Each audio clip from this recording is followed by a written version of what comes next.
Selamat pagi Bapak Ibu dan Saudara yang dikasihi oleh Tuhan Yesus Kristus. Kembali pada saat ini kita berjumpa di dalam acara Yakum Fellowship. Bapak Ibu dan Saudara yang dikasihi Tuhan, sebelum kita mendengarkan dan merenungkan firman Tuhan, marilah kita masuk di dalam doa. Mari kita berdoa. Tuhan Allah Bapa kami yang kami kenal di dalam Tuhan Yesus Kristus, kami bersyukur Tuhan pada pagi hari ini kami dipertemukan di dalam acara Yakum Fellowship. Bapa, kami bersyukur atas setiap berkat Tuhan yang mengalir dalam kehidupan kami. Engkau memberikan kesehatan, kecukupan, keselamatan, dan terhindar dari segala mara bahaya.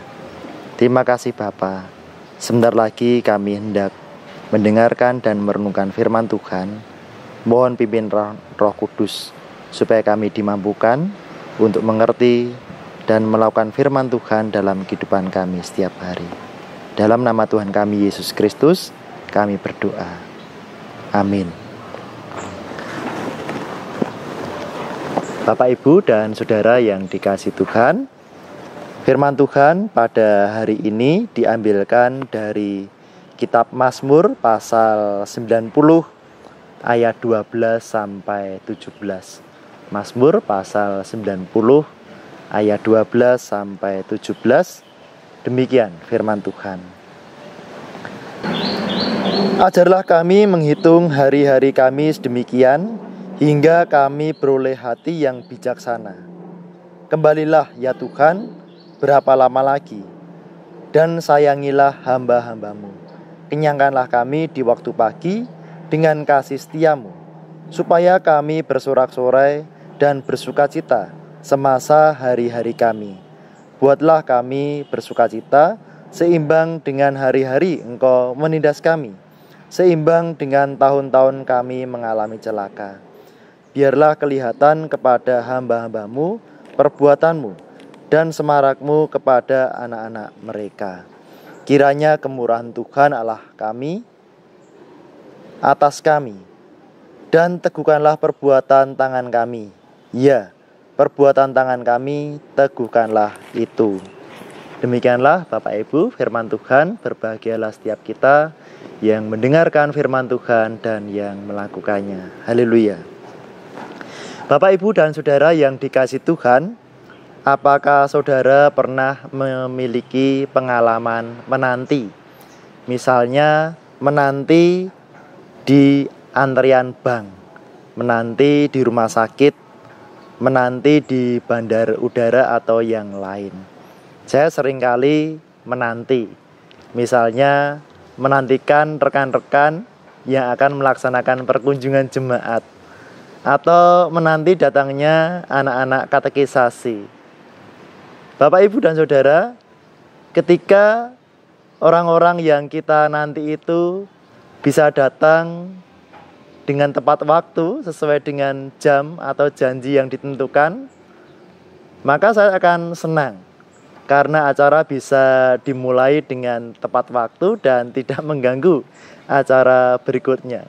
Tetapi jikalau orang-orang yang saya nanti itu datangnya molor, ya, tidak tepat waktu, wah, saya 15 menit sudah mulai gelisah. Perasaan hatinya sudah mulai nggak enak. Demikian pula sebaliknya mungkin ketika ada orang-orang yang janjian dengan saya, kemudian saya datangnya mepet atau bahkan terlambat, mereka pun juga akan gelisah atau mengalami perasaan yang tidak enak seperti yang saya alami. Bapak, Ibu, dan Saudara yang terkasih, sebagai manusia kita memang akan terus berhubungan, berelasi, dan bergaul dengan sesama. Dalam menjalin relasi atau hubungan dengan sesama, itu bisa mendatangkan perasaan senang atau sukacita, tapi juga bisa mendatangkan perasaan sedih atau gelisah, atau bahkan sakit hati. Nah, sebagai orang percaya, kita juga diajar untuk menjalin relasi dengan Tuhan Allah kita. Menjalin relasi dengan Allah bisa diwujudkan dengan banyak cara. Bisa dalam waktu doa kita, saat kita membuat jadwal untuk pembacaan firman Tuhan dan merenungkannya dalam kegiatan ibadah atau dalam pelayanan kita di gereja. Tetapi sesungguhnya ketika kita menjalin relasi dengan Tuhan Allah, itu diwujudkan juga dalam kehidupan nyata, dalam kehidupan kita setiap hari ketika kita menjalin relasi dengan sesama. Kita ingat firman Tuhan dalam kitab Matius pasal 25 ayat 40. Dan raja itu akan menjawab mereka, "Aku berkata kepadamu, sesungguhnya segala sesuatu yang kamu lakukan untuk salah seorang dari saudaraku yang paling hina ini, kamu telah melakukannya untuk aku." Atau di dalam kitab Injil Matius pasal 10 ayat 42 yang demikian bunyinya. Dan barang siapa memberi air sejuk secangkir saja pun kepada salah seorang yang kecil ini, karena ia muridku, aku berkata kepadamu, sesungguhnya ia tidak akan kehilangan upahnya daripadanya. Bapak, Ibu, dan Saudara yang dikasihi Tuhan, dalam menjalin relasi dengan sesama, dalam menjalin relasi dengan Allah, seringkali kita mengalami pergumulan. Bahkan pergumulan yang dirasa sangat berat dan menekan hidup kita. Dalam menghadapi pergumulan tersebut, kita mungkin sudah berdoa berulang-ulang kali kepada Tuhan. Namun kita juga merasakan, kok Tuhan belum menjawab doa saya? Kok saya masih menjalani pergumulan yang berat ini? Kapan Tuhan memberikan kelepasan kepada saya? Bapak, Ibu, dan Saudara yang terkasih, pada saat kita mengalami hal yang demikian itu, apakah kita terus menantikan pertolongan Tuhan? Apakah kita terus berharap akan kasih setia Tuhan dalam kehidupan kita? Bapak, Ibu, dan Saudara, belajar kepada firman Tuhan dalam kitab Mazmur pasal 90 ayat 12-17. Firman Tuhan melalui penulis Mazmur mengajarkan kepada kita supaya kita boleh mengungkapkan dan menghayati perjalanan kehidupan kita sebagai umat Allah, sebagaimana yang dialami oleh penulis Mazmur, dengan merenungkan kembali doa Nabi Musa. Penulis Mazmur dalam pergumulan hidupnya ditolong dan diajar untuk memunculkan pengakuan iman bahwa Allah adalah tempat perteduhan turun-temurun. Artinya bahwa karya Allah dalam kehidupan keluarga, orang-orang percaya itu terus terjadi. Bapak, Ibu, dan Saudara, sekalipun ada masalah dalam keluarga, tetapi Allah tidak pernah meninggalkan kehidupan orang-orang percaya. Sehingga di sini penulis Mazmur diteguhkan kembali imannya bahwa pengharapannya dan penantiannya kepada Allah yang hidup itu adalah tindakan iman yang tepat, tidak sia-sia. Melalui pemerenungan akan setiap perjalanan kehidupan, baik kehidupan penulis Mazmur maupun keluarganya, penulis Mazmur belajar untuk semakin memiliki hati yang bijaksana. Karena melalui setiap perjalanan kehidupan tersebut, penulis Mazmur diajak untuk melihat karya Tuhan yang indah dalam hidupnya.